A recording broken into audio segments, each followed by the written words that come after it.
This is Push English and I'm Renuka Singh. In my previous video, I have explained you the chapter Birth written by A.J. Cronin. In previous video, we discussed about the overview of the chapter, the introduction about the characters and about author obviously. And then now in this video, I'll continue with the line-to-line explanation. So let's get started without wasting any time. I've already told you in my previous video that this particular excerpt has been taken from the novel The Citadel, where a Dr. Andrew mentioned he is a newly appointed doctor and he has just begun his medical practice as an assistant to Dr. Edward Page. और ये story है Andrew mention की, जो कि एक newly appointed doctor हैं और ये इस वक्त असिस्ट कर रहे हैं डॉक्टर एडवर्ड पेज को, और माइनिंग टाउन ब्लेनली जो है टाउन का नाम है, वहाँ ज्वाइन करने आए हैं। और ऐसी ही एक शाम को जब वो वापस लौट रहे हैं, क्रिस्टीन जो कि उनकी गर्लफ्रेंड है उसके साथ डेट से, तो उनकी मुलाकात होती है जो मॉर्गन से। जो मॉर्गन जो कि उनका इंतज़ार कर रहे होते हैं, जो और उनकी पत्नी जो पिछले 20 सालों से मैरिड हैं और अब उनका अपना पहला बच्चा एक्सपेक्ट कर रहे हो। जो मॉर्गन जो है वो एक ड्रिलर हैं। ठीक है, तो चलिए आगे बढ़ते हैं। अब है दो it was nearly midnight when Andrew reached.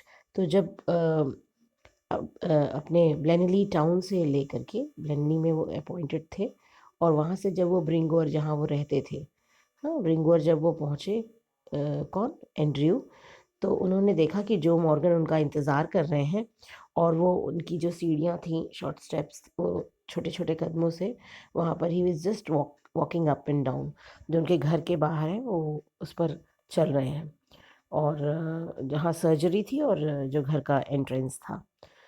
तो उनको देखते ही जो ड्रिलर हैं, जो मॉर्गन, बर्ली इसलिए बोला है because he is very strongly built, उनके चेहरे पर एक एक्सप्रेशन आया रिलीफ का। उन्होंने राहत की सांस ली कि thank God doctor has come, और उन्होंने कहा doctor I am glad to see you. उन्होंने कहा कि मुझे बहुत खुशी हुई कि आप आ गए, आप वापस आ गए, और मैं पिछले 1 घंटे से आपका इंतज़ार कर रहा हूँ।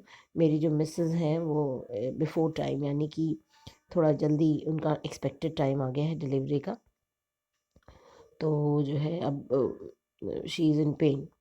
तो एंड्रयू ने तुरंत जो है कहा कि मॉर्गन आप थोड़ा सा वेट करिए, और इस बीच उन्होंने अपने ही अपने अफेयर्स मतलब अपने से जुड़ी जो चीज़ें थी उसके बारे में वो सोचने लगे।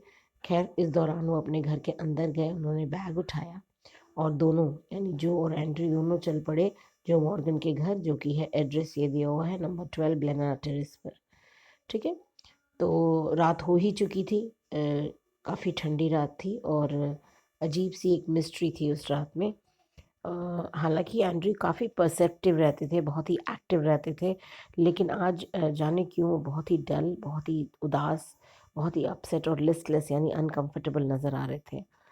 उनको बिल्कुल भी ये आइडिया नहीं था, बिल्कुल भी ये प्रीमोनिशन यानी प्री कंसीव पहले से ही एक आइडिया हो जाना, आने वाले घटनाओं के बारे में एहसास हो जाना कि आज की रात उनके लिए कितनी अनयूजुअल थी, और वो पूरे उनके भविष्य को इन्फ्लुएंस करने वाली थी ब्लेनली में। तो उन्हें बिल्कुल इस चीज़ का एहसास नहीं था। खैर दोनों लोग जो है वो चुपचाप आगे बढ़ते गए जब तक उस एड्रेस पे नहीं पहुंच गए जो का घर था, जो ने बहुत राहत की सांस ली और अ, वहीं पर रुक गया वो अपने घर के बाहर ही, और उसने कहा मैं नहीं अंदर आऊँगा, और काफ़ी स्ट्रेनस दिख रहा था, काफ़ी टेंशन में दिख रहा था कि पता नहीं क्या होगा क्या नहीं होगा। तो उसने कहा कि लेकिन मुझे पूरा विश्वास है आप बहुत अच्छा करेंगे डॉक्टर, तो आप अंदर जाइए, मैं नहीं जा पाऊँगा। खैर अंदर जब गए एंड्रयू मेंशन, तो उन्होंने देखा एक पतली सी सीढ़ियाँ थीं जो कि एक छोटे से बेडरूम में उन्हें ले गई, और बेडरूम जो कि क्लीन था, हालांकि पुअरली फर्निश था, उसमें ज़्यादा कुछ था नहीं फर्नीचर के नाम पर, लेकिन बहुत ही क्लीनली सेटअप किया हुआ था।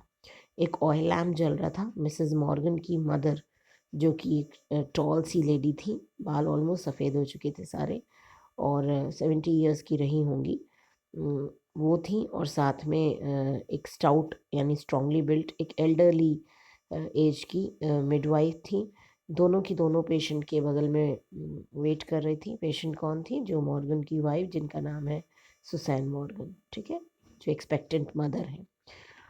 और एंड्रयू के एक्सप्रेशन को वो देख रही थी जब वो कमरे में आया, और उन्होंने कहा कि तुरंत फॉर्मल, मतलब यहाँ किसको कह रहे हैं फॉर्मल, मतलब मिसेस मॉर्गन की मदर उठी और उन्होंने कहा मैं चाय बना के लाती हूँ। एंड्रयू ने स्माइल कर दिया। उन्होंने देखा कि ये जो बूढ़ी सी लेडी है, जो मॉर्गन की मदर है, सुसैन की मदर है, वो काफ़ी वाइज दिख रही हैं एक्सपीरियंस में।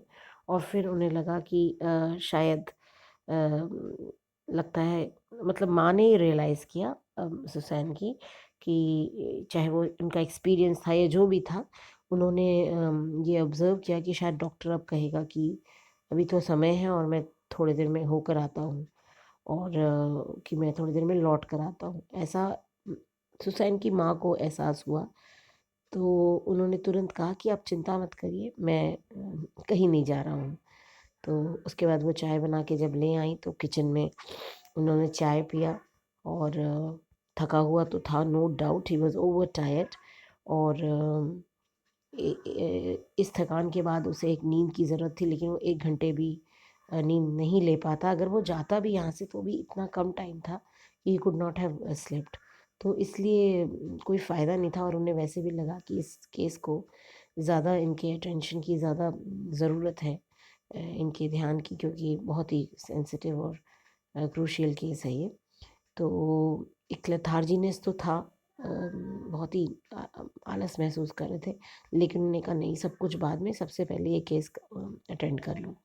1 घंटे के बाद जब वो ऊपर गए तो उन्होंने प्रोग्रेस चेक की, पेशेंट को उसका चेकअप किया, फिर वापस नीचे आए। वहाँ किचन फायर था, आग लगी हुई थी किचन में, मतलब आग जलाया हुआ था से वार्मथ के लिए। तो उनने अभी भी देखा कि सिलेंडर में, मतलब सिर्फ क्या आवाज़ें आ रही थी उसके बारे में ज़िक्र है।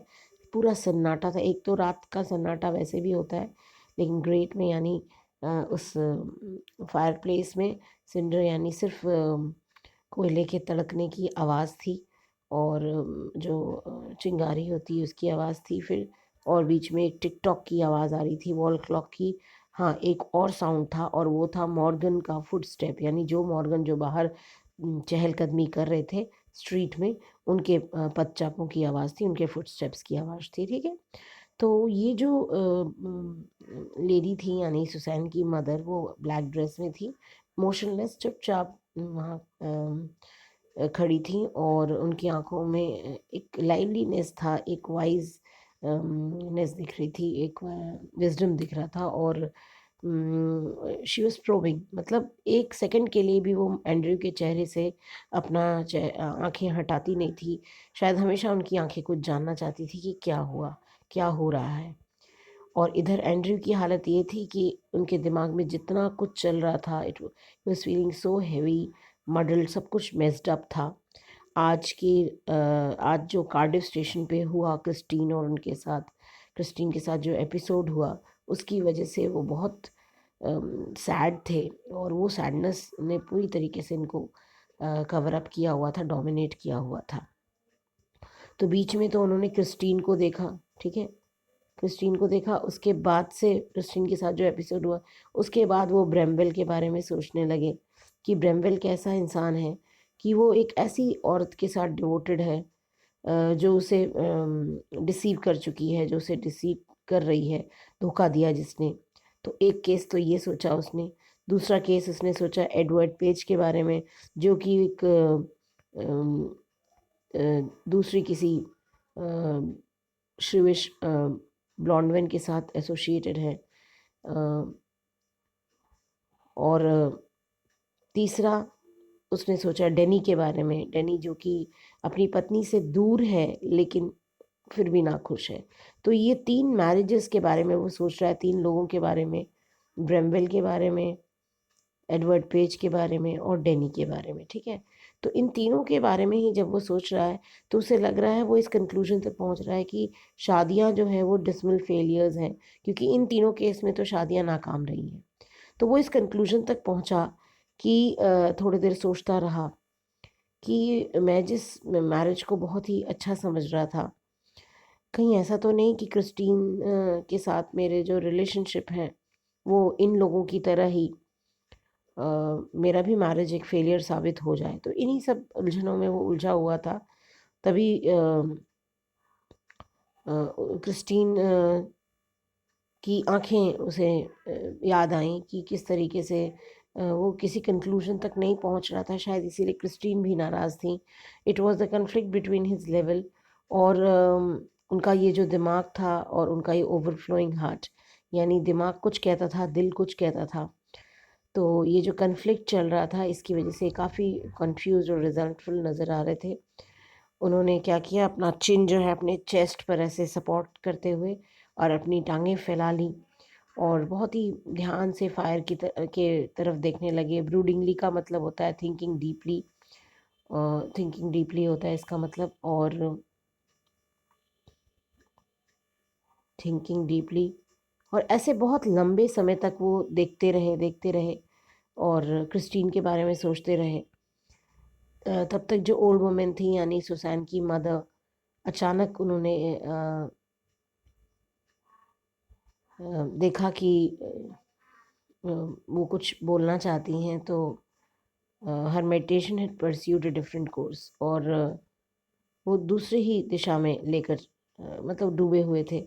फिर उन्होंने बस ये जब देखा कि ये बताया कि सुसैन को ना क्लोरोफॉर्म मत दीजिएगा क्योंकि उसे डर है कि उसका बेबी जो है उससे नुकसान पहुंच सकता है इस बेबी को। और वो बहुत अलर्ट थी इस चीज़ को लेकर के। तो यहाँ पर थे हम। She is awful set upon this child doctor बच, ये बात जो है ओल्ड मदर ने कही, और यहाँ पर जो शी है वो अपनी बेटी सुसैन के लिए यूज़ कर रही हैं। तो सुसैन का ये मानना था कि अगर बच्चे को डिलीवरी के वक्त अगर माँ को क्लोरोफॉर्म सुंघाएंगे, यानी मुझे यानी सुसैन को, तो वो उसके बच्चे के लिए नुकसान कर सकता है, उसके मन में ये बात थी। और यहाँ पर जो ओल्ड मदर थी वो भी चिंतित थी इस चीज़ को लेकर के, और उन्होंने बड़े ही लो टोन में ये बात एंड्रयू को बताई कि ये we all are I fancy, मतलब हम सब परेशान हैं इस चीज़ को लेकर के कि कहीं क्लोरोफॉर्म से बच्चे का, एनेस्थीसिया से बच्चे को नुकसान ना पहुँचे। तो ये बात सुनकर डॉक्टर एंड्रयू ने अपने आप को पूरी तरीके से कलेक्ट किया, he assembled himself and then he said, और फिर उन्होंने बहुत ही कन्विंसिंगली ओल्ड मदर को समझाया कि ऐसा कुछ नहीं होगा, एनेस्थीसिया कोई नुकसान न करेगा, ना माँ को ना बच्चे को, तो आप बिल्कुल परेशान मत होइए, दोनों बिल्कुल सही रहेंगे। तब तक जो है ऊपर से नर्स ने आवाज़ दिया डॉक्टर एंड्रे को, प्रोबेबली बच्चे की डिलीवरी का टाइम हो गया था। तो उन्होंने क्लॉक की तरफ देखा एंड्रे ने, और उनको भी समझ में आ गया कि हाँ वक्त आ गया है।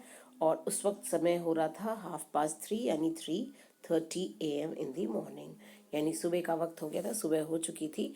वो खड़े हुए बेडरूम की तरफ गए और he perceive that he might now begin his work, और उन्हें ये मालूम था अच्छे से कि अब उन्हें अपना काम शुरू करना है। तो बच्चों यहाँ तक हमने कर दिया, और अब नेक्स्ट वीडियो में मिलेंगे बाकी का पार्ट कंप्लीट करने के लिए। सो आई होप आपको वीडियो पसंद आएगा, and please do leave a comment in comment box so that I can understand what exactly the problems you're facing. So bye bye, God bless you. Yeah.